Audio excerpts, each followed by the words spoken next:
Picture yourself tracing steps where Roman sentinels once stood guard, or wandering through lanes first carved out by Viking settlers in northern England.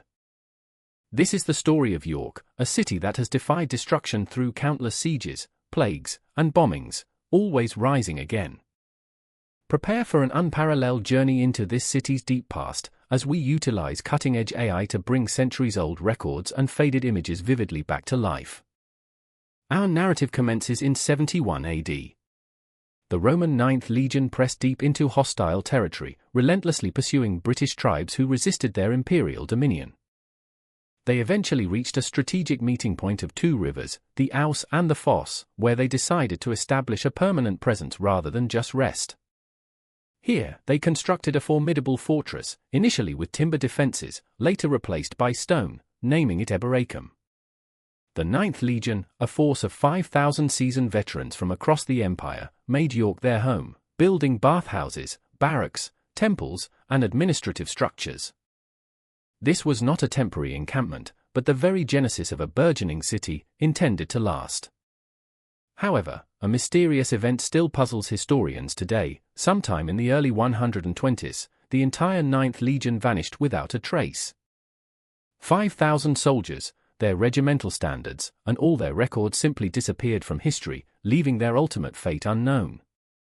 The 6th Legion arrived to fill their void, remaining in York for the next 3 centuries, during which Eboracum evolved far beyond a mere frontier outpost.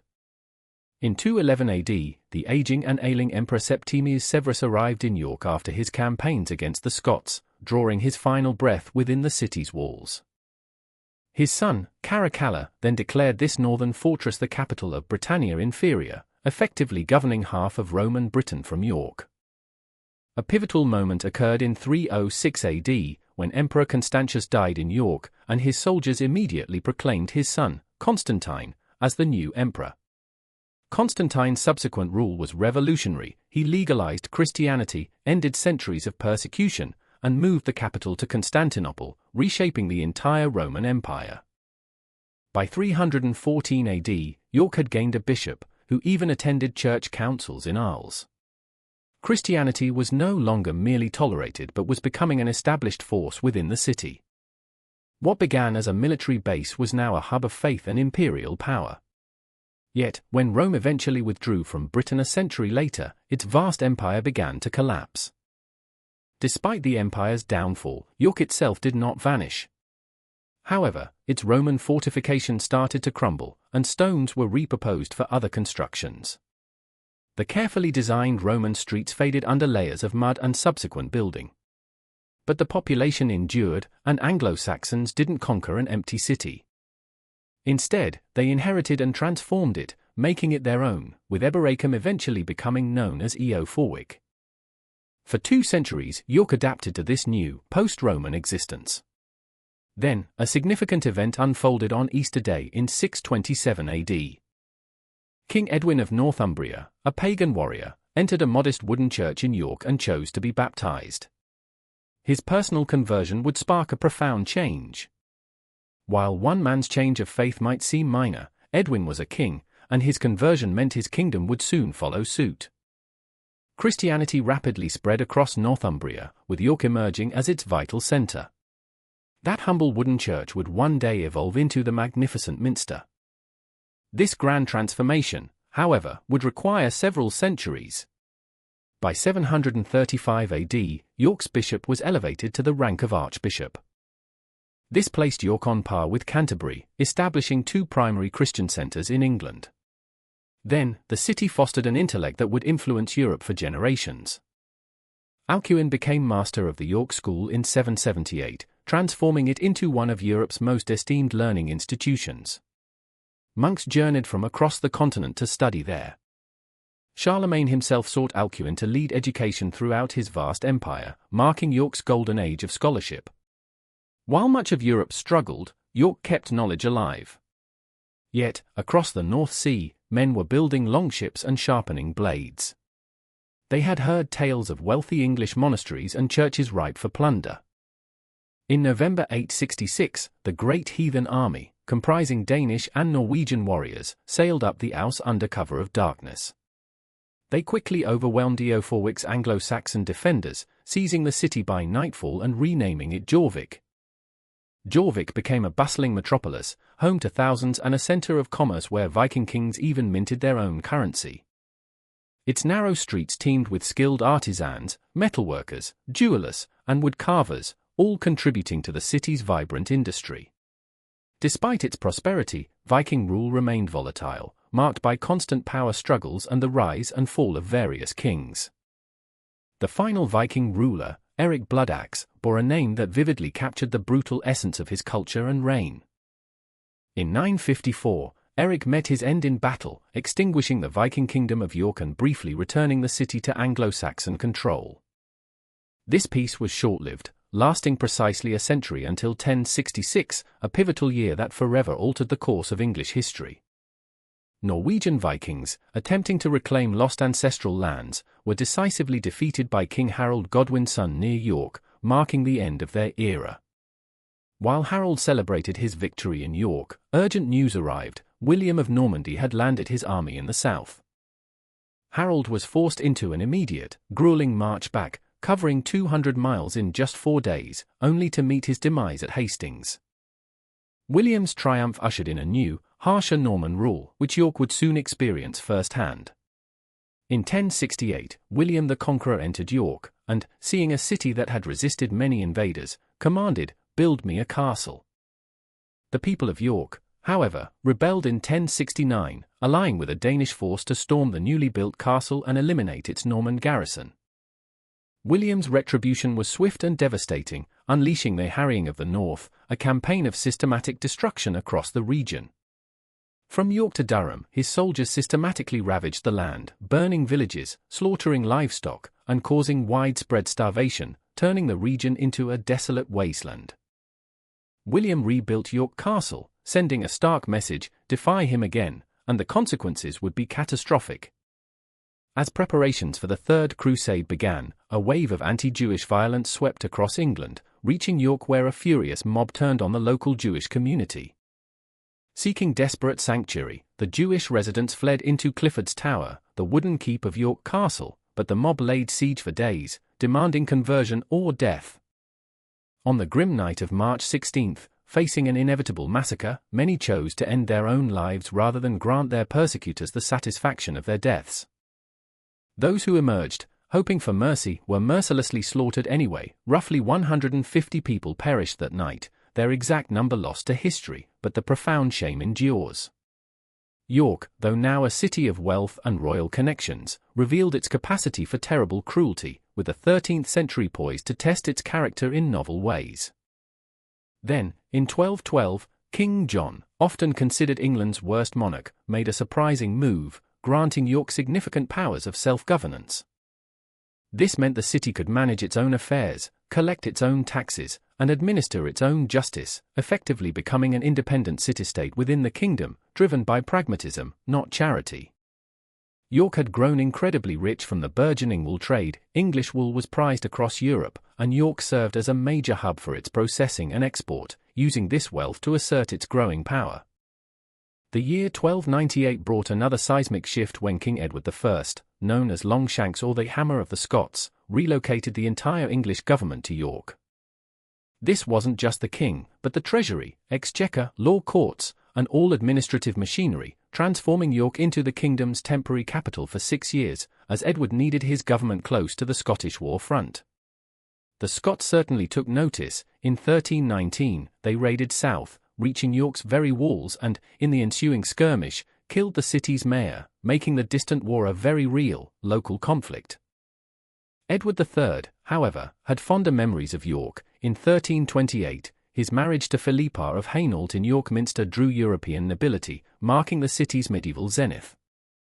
But then, a much bleaker shadow fell in 1349 with the arrival of the Black Death, sweeping through York's cramped streets like a phantom, jumping from person to person.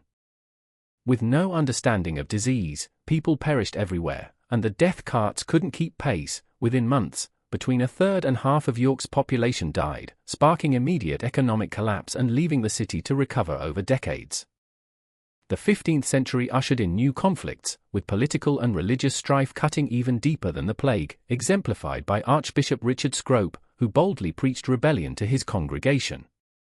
Archbishop Scrope, England's most powerful churchman, openly called for an uprising against the crown. King Henry IV responded with ruthless efficiency, ordering Scrope's immediate arrest, trial, and subsequent beheading. This execution profoundly shocked England, as archbishops were traditionally considered untouchable, never to be put to death. However, Henry IV disregarded tradition completely. Scrope's head was removed, and his body was buried within York Minster. Almost at once, people began to venerate him as a martyr. This event signaled the end of the medieval world and the dawn of absolute royal power. York was soon to be embroiled in the bloodiest family conflict English history had ever known. Yet, a monumental achievement was unfolding. In 1472, after 2.5 centuries of continuous construction, York Minster was finally completed and consecrated. Its soaring pointed arches, massive stained glass windows, and stone vaults reaching toward heaven made it Northern Europe's largest Gothic cathedral. This magnificent structure, destined to define York's skyline for centuries, was now majestically finished. All the while, England had been caught up in a horrific war. Rewind to 1455, and the country descended into civil war.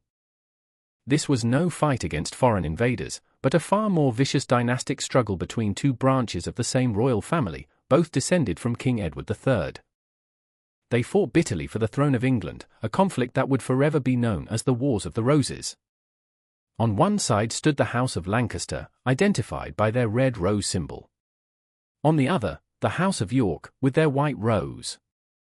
The city of York was not just involved in this war, it lay at its very heart. The white rose flew proudly from its walls. Yorkist armies marched from these streets. When a Yorkist sat on the throne, the city prospered. When a Lancastrian won, York suffered. King Henry VIII sought a divorce from Catherine of Aragon to marry Anne Boleyn. When his advisor Wolsey failed, he was stripped of everything and died disgraced in 1530. 6 years later, northern England erupted in the Pilgrimage of Grace. 40,000 people protested Henry's break with Rome and the destruction of their Catholic faith. York found itself at the heart of this massive uprising. King Henry, with his usual brutality, crushed the rebellion, executing its leaders.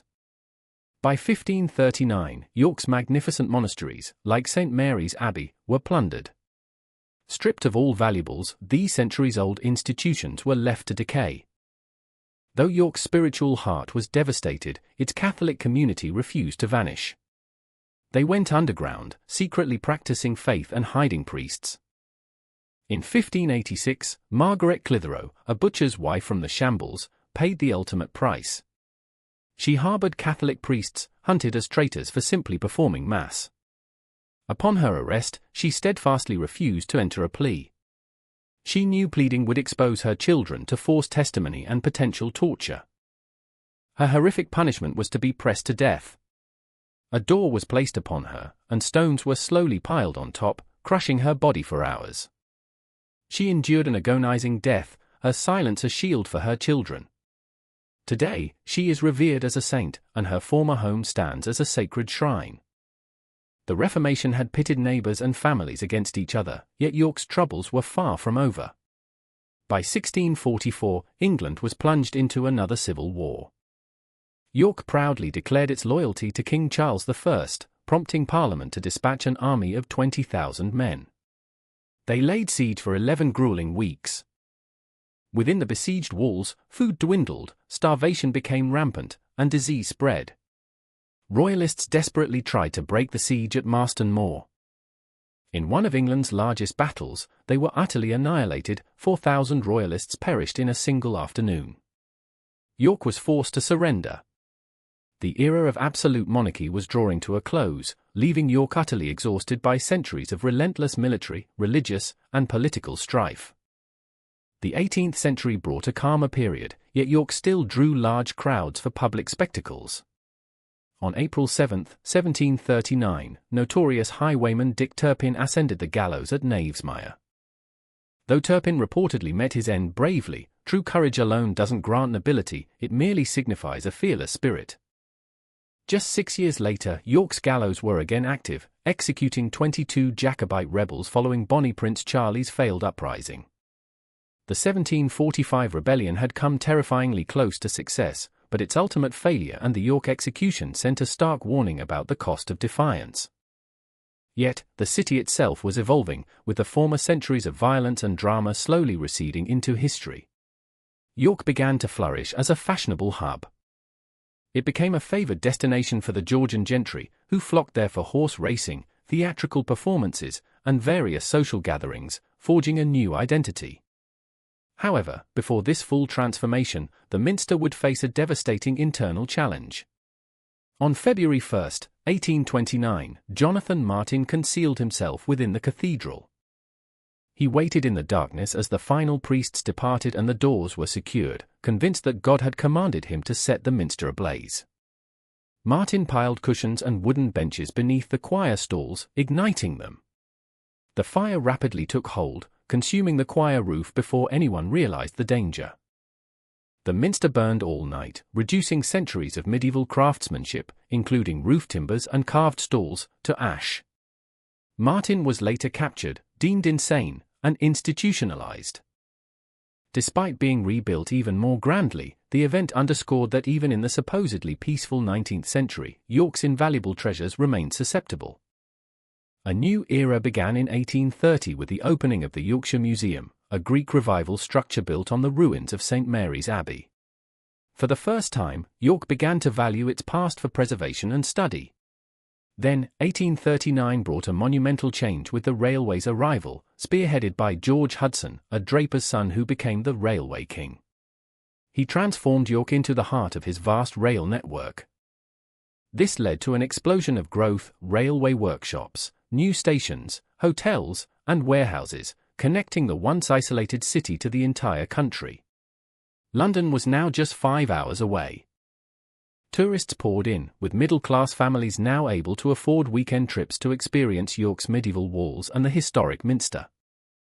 York, once a Roman stronghold and royal seat, was now becoming a premier tourist destination, a place to experience history rather than make it. This transformation was just beginning. Residents awoke in bewilderment. The absence of factories or military targets made the German bombing inexplicable to them.